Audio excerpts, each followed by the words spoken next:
in the umbrella of agriculture, there is something called resource technology. And what resource technology is, it's actually really vital, and a lot of times it's kind of behind the scenes work that nobody actually sees happening.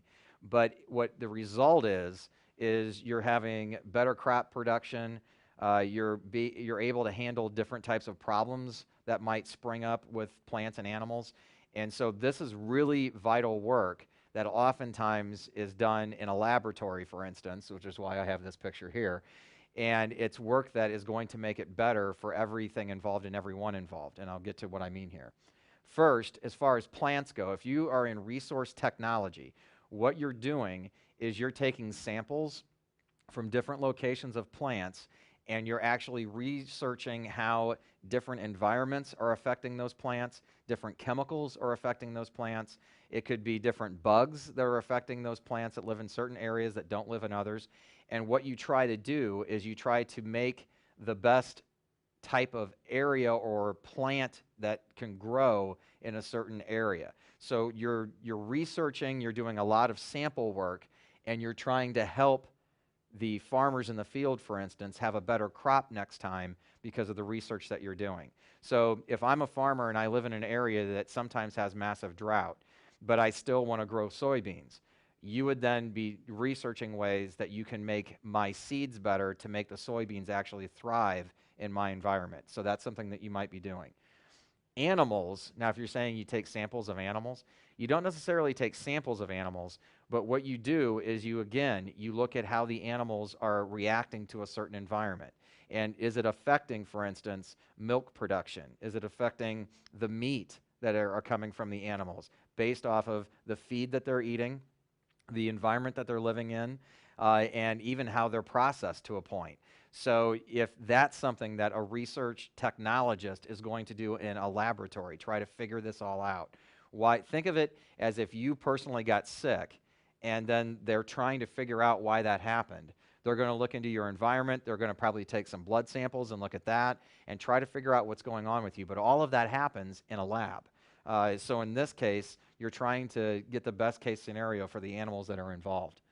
The environment, and there's a reason I put an oil rig on here, the environment itself is going to affect all of these things. So, for instance, where I live, about 50 miles away, there's a city that has a lot of oil refineries, and you can kind of smell it when you're approaching the city.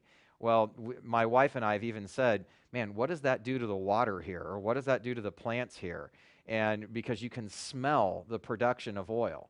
And so that type of thing, that environment that the plants or the animals are in, are obviously going to affect it. So that would be another thing that you would be researching in the lab, was how exactly, I can think of a field of cattle that is up by this city. And I've always thought, how do the cattle are breathing this in all the time? Does that impact them or does it not impact them? That's something that you would find out in research technology. So you're doing a lot of testing. You're doing a lot of working with samples. So that means hands-on work, and it means calculations. And so again, if you're good at math, if you like chemistry lab, if you like dissecting things, that's the type of skills we're talking about here, because that's the type of job this is. The soil and lab work, and again, the key thing to me here is lab work, where you go out into the field, you take samples of things, you go back to your laboratory, and you analyze. So this isn't really what I would call a big people job, in the sense that a lot of what you're going to be doing is you're going to be focusing on certain things that you need to find, and you're going to have to analyze. You're going to need good analyzation skills. And a lot of times, the government wants this done. If you've ever heard the phrase, studies show, well, somebody's doing that study. And this is where the people in the laboratory that are doing all this research, they're the ones who are doing these studies, so we know what's going on and how to make things better, or where there's a problem. Colleges do an awful lot of this. The Ohio State University, again, I'm from Ohio, they have a whole agricultural department, and part of their department is soil research and water quality research. And there was an emergency at one point in my state last year. and it was a water emergency. What did they do? They called up the Ohio State University and said, can you help us with this? Because they already had been researching this thing. So this could be something you go to college for, and you immediately start doing it, and it builds into your career. So again, lots of lab work. So what type of jobs can you get, and how much education would it require? First, if you want to be a technician, which is somebody who's kind of working with the samples and organizing the samples, then that's a 2-year associate's degree. So you're kind of the assistant to the person who is really going to get down to the root of the issue. But you're still working in a lab and you're still working with the samples.